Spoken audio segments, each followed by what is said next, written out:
Presenting Orson Welles as the third man.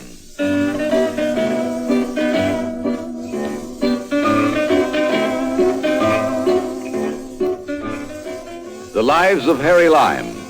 The fabulous stories of the immortal character originally created in the motion picture The Third Man, with zither music by Anton Kara.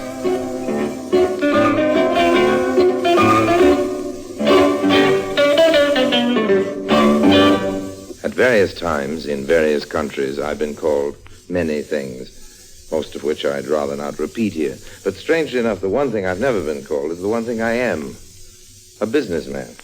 Did somebody laugh? I'll give you a little lesson in economics. All business pays in direct proportion to the amount of risk involved. The safest investment, therefore, paying the lowest return. Now, my returns are likely to be high because I'm willing to take risks outside the law. That's where high finance starts getting really high, wide, and handsome. The following little anecdote illustrates my point. It's called 5,000 Pengoes and a Kiss. Now, what, you may ask, is a pengo? It is not a small black and white bird. A pengo is what they use for money in Hungary. A kiss is the same thing all over the world.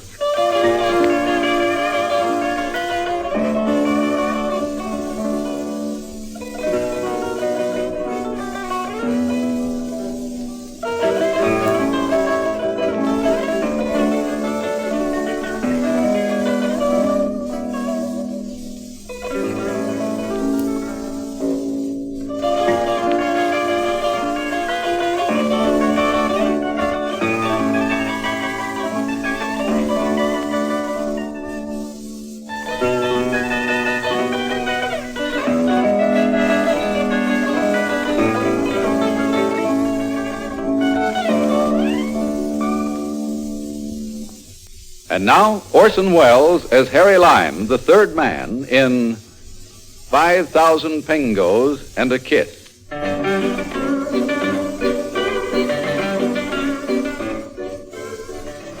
In Hungary, various political events after the war brought about new and very strict laws concerning getting out of the country.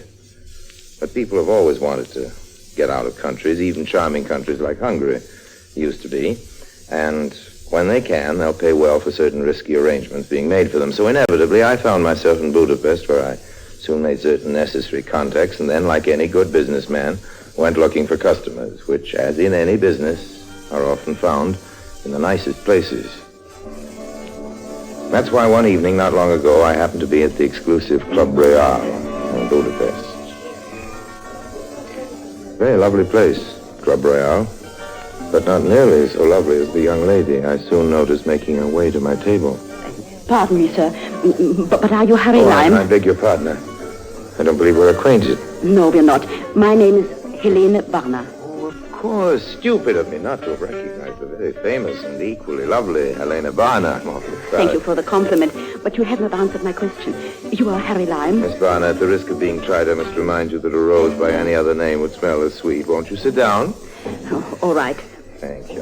Mr. Lime, I must get out of the country, and I understand that you could help. My dear Miss Barner, certainly I needn't tell you that you can't believe everything you hear, and you certainly can't repeat it in public places anyway. Oh, I'm so sorry. I didn't realize. I'm terribly upset. I can see that. It's my guess you've been working too hard. No. You actresses are like that. The show must go on. Never a thought of rest and relaxation, but eventually it tells on the nerves. No, this is not a matter of work. It's been a long time since you've had a single day away from your work, Miss Barner. Mr. Lime, please. I have something much more important to discuss. And possibly be more important than oneself. Really, Miss Barner. I think you need nothing so much as a quiet stroll in the park, perhaps a visit to the zoological garden. Mr. Lime, the best thing in the world for you, too. In fact, I'd be delighted to offer my services as your escort tomorrow afternoon and show you the monkey house, the zoo. Mr. Lime, really, I'm not in the mood to look at animals. It's my opinion, Miss Barna, that nothing could be more important to you right now than a visit to the monkey house tomorrow afternoon. But what the are monkey house, Miss Barna, at 1 o'clock tomorrow. Good night.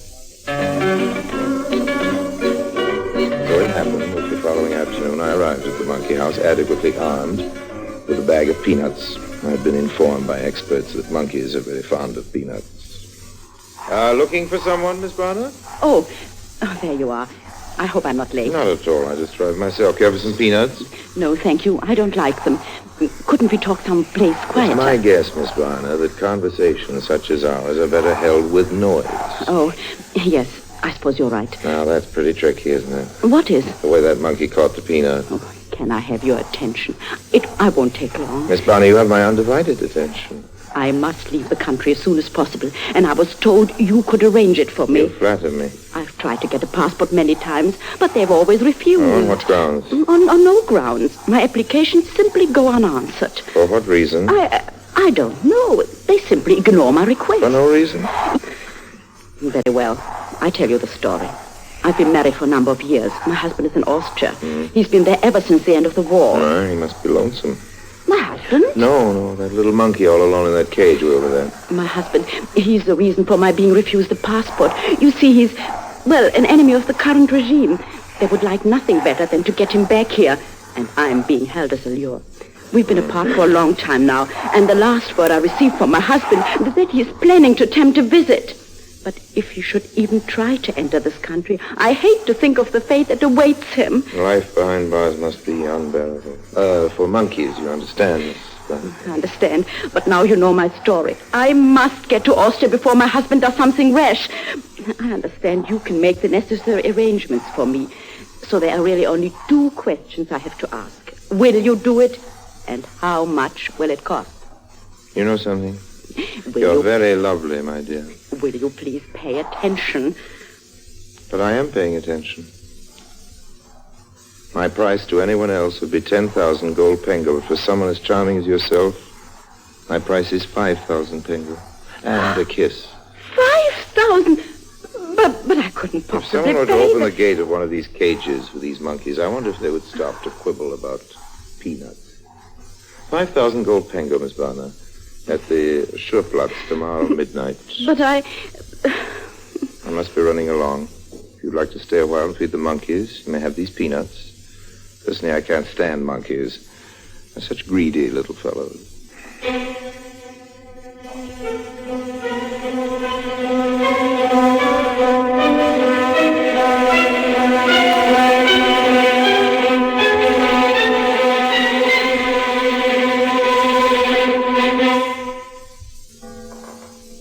The following evening at midnight, I was at the Schurplatz. It's a bad night. Fine drizzle filled the air and shone on the cobblestones. I watched the square from a dark doorway, and just as the clock had struck 12, I heard in the distance footsteps. It was Helena Barner. I stepped out and said, "Good evening." Oh, you startled me. I was afraid you wouldn't be here. I brought the money. Here it is. All in gold. Put that away. What? There's Why? no place to stand around handing over large sums of money. Put the money in the right-hand pocket of your coat. Oh, yes. Now, Sorry. start walking with me. That's better. Nothing attracts a police officer as soon as a couple arguing at this time of night in a lonesome street. But keep your voice down. Very well. I brought the money. What happens now? Well, there's no blueprint for these things, but let's take each step as it arrives. Tell me, have you ever heard of the little village of Magyarovar? Yes, I have. But I've never been there. That's a charming little town. They tell me there's a very fine country club located nearby. Yes, I've heard of it. Do you think you could arrange an appearance there now? Yes, but why there? Magyarovar is a very convenient little village. Convenient? Any geography book will show you it's located quite near the border. Oh, I see. But I could never go there without a work permit. You know, I can't leave Budapest without permission. And the sensible thing would be to apply for a work permit, wouldn't it? They would never approve it. Nonetheless, I suggest you apply for a work permit to go to Magyarovar. All right, I will. Now again, with my apologies, I'm afraid I must leave you. But how can I get in touch with you? Don't. I'll get in touch with you. Good night, Miss Barnard. But wait, you've forgotten the money. I have it right here in... Oh, that's strange. It's gone. Miss Barnard, please. I had it in this pocket, now it's disappeared.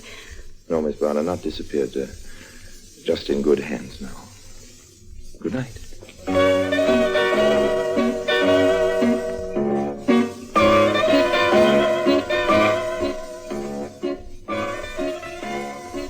And because a business such as mine can lead one in strange paths, my path the next morning led me to the Budapest Police Department, or more specifically, to the office of a certain police lieutenant, was hard at work at his desk. Good morning, Lieutenant. Lime, what the I thought it time I paid you a visit again. I must ask you to be brief. What brings you here? No, a simple matter, Lieutenant, simple matter. I'd like you to arrange a work permit for a lady of my acquaintance. A work permit? Now, see here, Lime. Aren't you going too far asking favors for your girlfriends? As you well know, I'm not at all satisfied with the way our arrangement has been working out. But it's 6 months now since you delivered anyone of consequence to me. And I'm beginning to wonder about this whole arrangement. The lady's name happens to be Helen Barna. Helen Barna. Helen Barna is trying to leave the country, eh? Yes, I thought I'd put it rather clearly. Lime, are you sure about this? I've already been paid in full. Wonderful, Lime, wonderful. Just what I need. The inspector has been making my life miserable. This should keep him quiet for a while. Helen Barna, eh? I thought you'd be pleased. When does she want to cross the border? Well, I haven't made any arrangements. I assumed it wasn't necessary. Yes, but... You always spared me that trouble in these cases. Yes, that's true, but... Yes, this one is different. I want Helen Barna caught in the act of trying to cross the border. An example must be made. You mean you want me to go through with this? To the last detail. This is no part of our agreement at all, Lieutenant. I don't mind doing what I must in order to stay in business, but I don't relish leading a victim to the guillotine, holding her head while the knife falls. Oh, come now, Lime, you're being dramatic. If our arrangement is to continue, I must have a major public arrest. You have no choice. Well, I don't like it. I didn't ask you what you liked. We can arrange it so that you will be absolutely safe. You can leave the girl at the border just before my men close in on her. But that's the way it must be. Okay, Lieutenant. You can make your arrest at the border. Good. I knew you'd be reasonable about this. Now, when does she want to go? No, nothing's been arranged. I told her to apply for a work permit to appear at the country club at Magyarova. Good. Miss Barna will be in Magyarova by tomorrow night.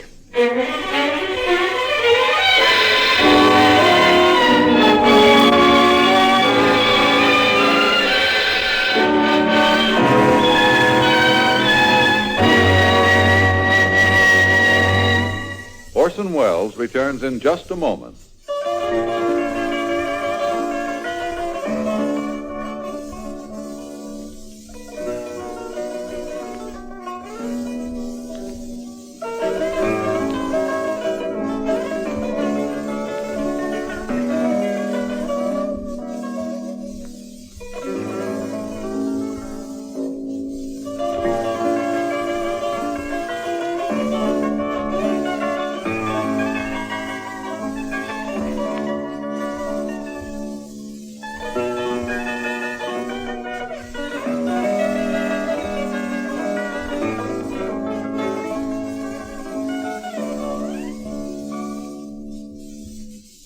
And now, Orson Welles, as the third man, continues with 5,000 Pengoes and a Kid.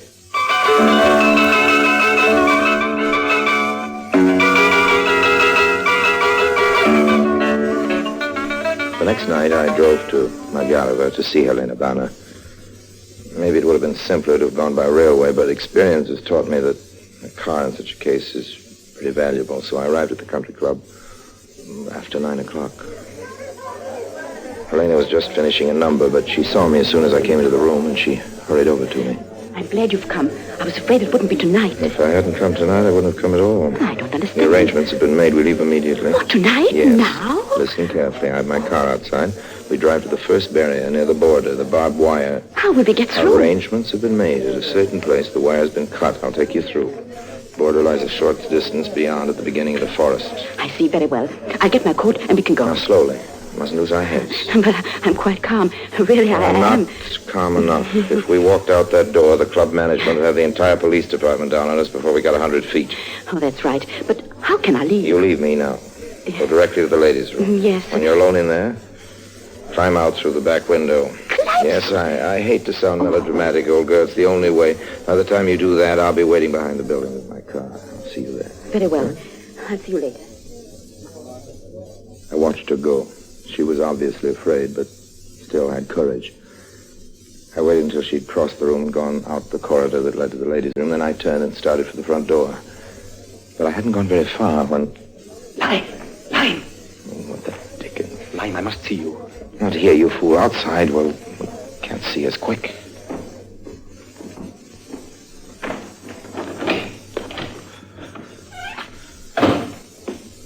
Yes, we can talk here. Now, what's happened? Did you bother to get her story before you went into Of course. Yes, there are a few little matters you missed. Like what? Like the fact that before she approached you, she had been dickering for some time with Serna. Serna? Yes, she came to you only when his price was How do you too know? high.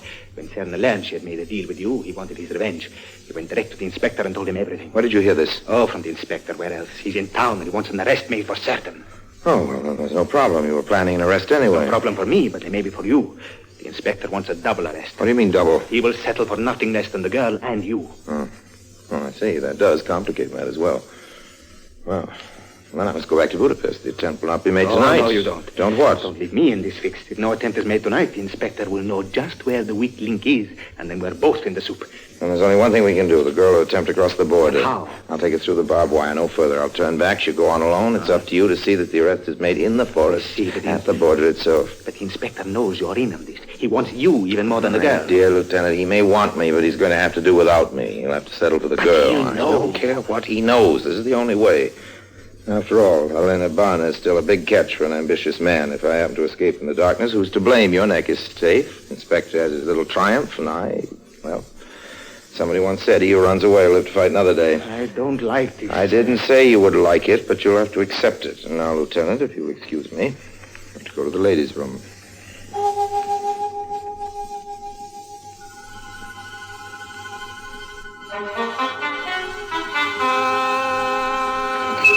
It is the unforeseen contingencies that are the most tricky.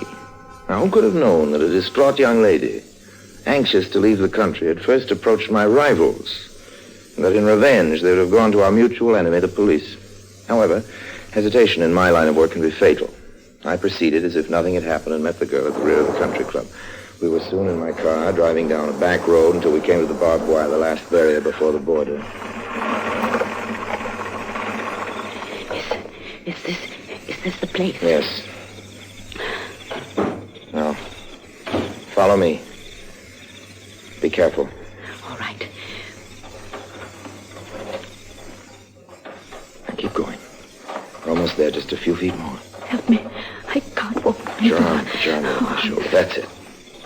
Look up for this last row. There. You're through. Good, the worst is over. The border lies 100 meters across that field, immediately inside that forest. Perhaps someday we'll meet again, but now I'll say goodbye. Goodbye? But we're not at the border yet. You have no problem. There are no further obstacles ahead. But you can't go now. You agreed to take me across the border. This is no time for technicalities, honey. You are substantially at the border, and I must turn back. It'll take me some time to get through the wire again. The Border Patrol and I are not on the very best of terms. You agreed to take me to the border. I'm not going to. I'm afraid I must be firm. I'm afraid we will be firmer. We? Myself and this gun. I mean business. There's something I forgot to tell you. The patrol I spoke of is waiting for you directly ahead. What? You approached Zerna before you came to me, didn't you? Yes. Mr. Zerna is a very greedy man. He was very reluctant to lose your account to me. Went directly to the inspector of police. I don't believe it. How else would I know? But why'd you tell me? I could kill you for You it. could, but a gunshot would bring the patrol out on the... Look! There they are now! Where? No place. Give me that gun.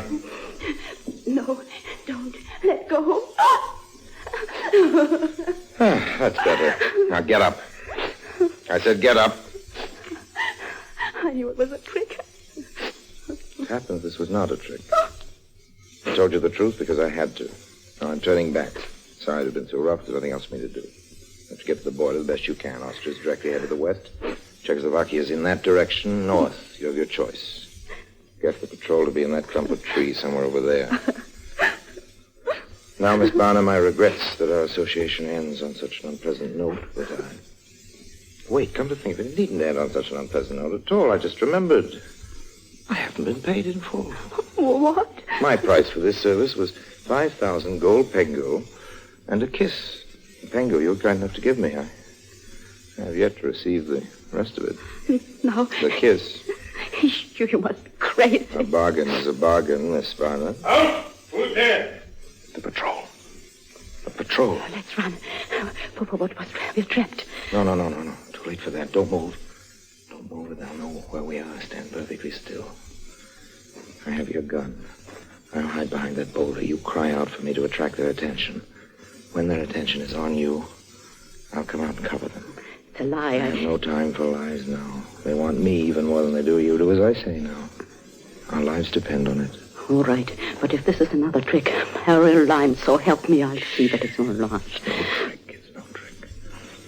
We're on the same team now, whether we like it or not. As soon as I get behind that boulder, cry out for me. Use my name.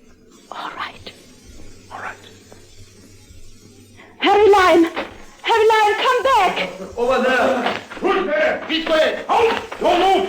Lyme, come back! Come back! Don't shoot, men! You there. Put your hands in the air. It's a woman. Keep her covered. All right, all right. We've got it now. Well. The famous and lovely Helena Barna. Huh? Little did I expect to meet you under these circumstances. Where's Harry Lyme? I don't know. I don't know. You must know. I heard you call him. I tell you, I don't know. You two men, quickly, in that direction. Yes, Inspector. You follow the wire in the other direction. He can't have gone far. Miss Barna, where is he? I don't know. You must know, and if you know what's good for you, you tell me where Harry Lyme is. Did you call me, Inspector? Lyme! Don't turn around, Inspector. Yes, this is a gun you feel in your back. Lyme! One move, Lieutenant, and you'll have a dead inspector on your hands. Tell your men to throw their guns on the ground. Lyme, you'll hang for this. I'll worry about my neck. You worry about yours. I want those guns on the ground. Quick! I'm a desperate man, Inspector. Examine yourself. Yes, Inspector. Good. And you head for the Austrian border, quickly, before the other men return. Hadn't you better come with I'm me? afraid not. The Austrian police think no more highly of me these days than does the inspector right now. But I hate to leave you like Miss this. Barna, I appreciate your consideration and loyalty, but this is no time for etiquette. Every moment counts. Goodbye. Good luck. Well, all right, I'll go. But here's the rest of my bargain. The kiss I promised. Thank you. And goodbye. You're welcome. Lyme, you'll regret this. Inspector, I will regret it in Czechoslovakia. In the meantime, I have an attractive business deal for you. On the other side of your barbed wire, I unfortunately will leave an expensive automobile, of which I'm quite fond. Would you be interested in buying it? Are you out of your mind? Not at all. I'll take whatever you happen to have on you and return to the car. Lyme, for the last time Inspector, I said I'll take whatever cash you have on you. My liquid assets are all in Budapest, and I'll need whatever money I can obtain. Give it to me, please. Perhaps we'd best do as he says, Inspector. All right. Lyme, here you are. Not very much. Lieutenant, perhaps you'd care to contribute to the inspector's purchase. Any contribution will be gratefully received. Quickly. Here you are. Still not very much, but then this isn't exactly a seller's market, is it? The car is yours, Inspector. And now, will both of you please do me the favor of giving me your trouser belts? What? You heard me correctly. Your trouser belts. Take them off, please. When you return to Budapest and ransack my quarters, you will, I'm sorry to say, find enough money of mine to buy yourself and the entire police force new belts and suspenders for the rest of your lives. Now, I'm afraid I must remind you that I'm holding a gun. Your trousers belts, gentlemen, and make it quick. What kind of madness is this? Lieutenant, really, is it necessary to explain? You're a scholar, aren't you? What's that got to do with it? Well, old man, in all the famous chases in history, no policeman has ever been known to catch a fugitive and hold up his pants at the same time. Thanks. Goodbye for now.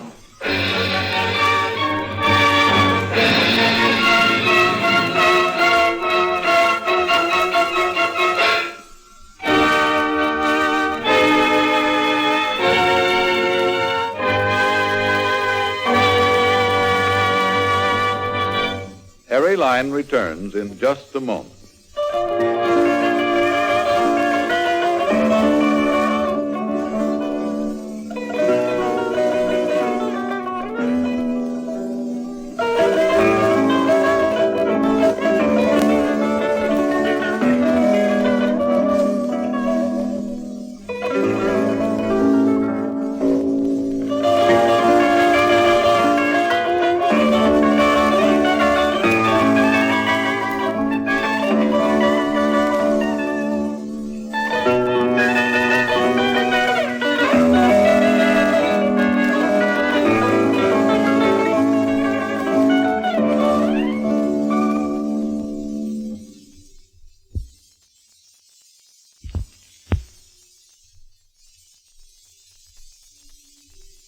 And now, Harry Lyne.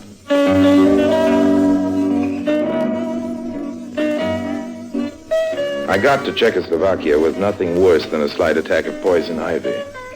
Elena Bada made it all right, too, but of course you know that. She left Prague before the communists took over, and the rest is history. I don't mean about the communists, I mean Helen. She made her first big hit in Paris, and then came London. I saw her last in the Persian Room at the Plaza in New York. She was killing the people. I caught her eye when she came out for a fifth encore, and I thought I noticed a little flicker of recognition. She told the audience she'd only sing one more song, but she was dedicating it to an old friend whom she'd known in dangerous times on the other side of the Atlantic. I figured I was the old friend. And you can imagine how grateful I was when Helen broke into the opening strains of "I'll Be Glad When You're Dead, You Rascal, You." Just proves you can never trust a woman.